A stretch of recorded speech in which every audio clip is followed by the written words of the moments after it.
Students, आज हम व्याकरण रचना के आधार पर वाक्य भेद करेंगे। वाक्य भेद ऐसा सार्थक शब्द समूह जो व्यवस्थित हो और पूरा आशय प्रकट कर सके वाक्य कहलाता है। यानी कि जो शब्द समूह है उसका अर्थ भी निकलना चाहिए और व्यवस्थित हो, कर्म में लगा हो। जैसे राम ने धर्म की स्थापना की, यह शब्द समूह सार्थक है, व्याकरण के नियमों के अनुसार व्यवस्थित है और पूरा अर्थ प्रकट कर रहा है, अतः यह एक वाक्य है। वाक्य के घटक जिन अवयवों को मिलाकर वाक्य की रचना होती है उन्हें वाक्य के अंग या घटक कहते हैं। वाक्य के मूल एवं अनिवार्य घटक है कर्ता एवं क्रिया। वाक्य के मूल और अनिवार्य घटक क्या है? कर्ता और क्रिया। इसके बिना वाक्य की रचना संभव नहीं है।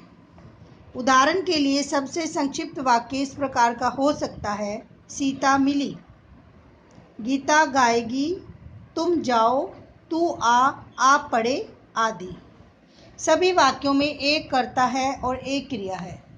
कर्ता सीता, गीता, तुम, तू, आप। क्रिया मिली, गाएगी, जाओ, आप पढ़े। इनकी सहायता से वाक्य रचना संभव है।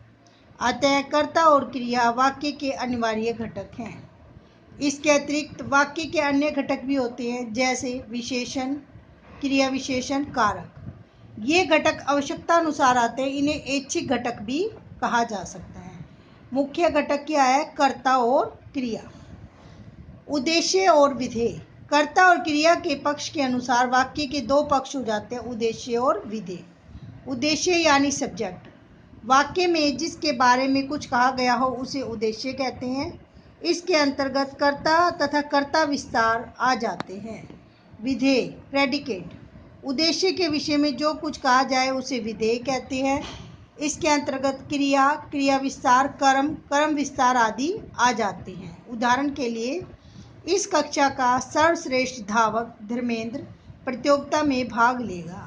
अब इस वाक्य में उद्देश्य है इस कक्षा का सर्वश्रेष्ठ धावक धर्मेंद्र, विधेय है प्रतियोगिता में भाग लेना।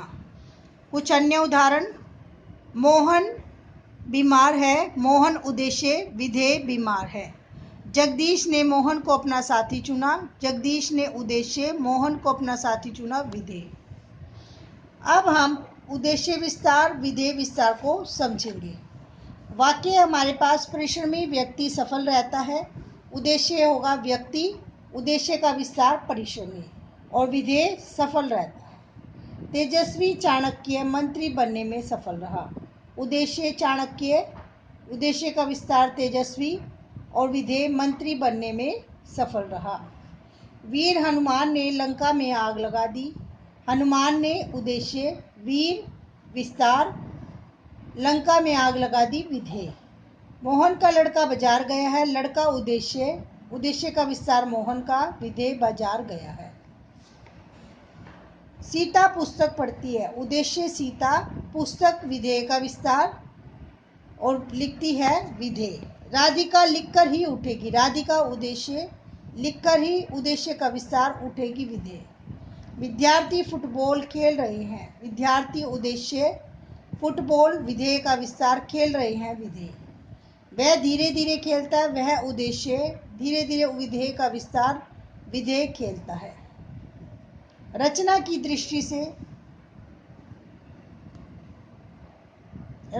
दृष्टि से वाक्य के तीन प्रकार होते हैं: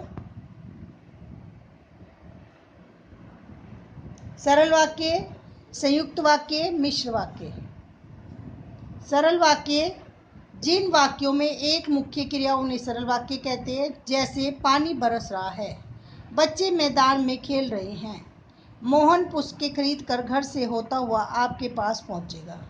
सभी वाक्यों में मुख्य क्रिया एक ही है। आकार में छोटे बड़े होते हुए भी रचना की दृष्टि से ये सरल वाक्य है।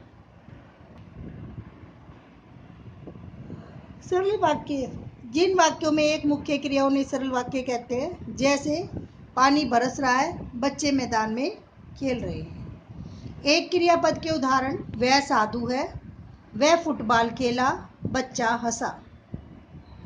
दो क्रियापदों के उदाहरण: वह विद्यालय जाता है, बच्चा रोज रोता था। लोग इस बात पर हंसते होंगे। 3 क्रियापदों के उदाहरण, वह खाता जाता है, मोहन जा रहा होगा।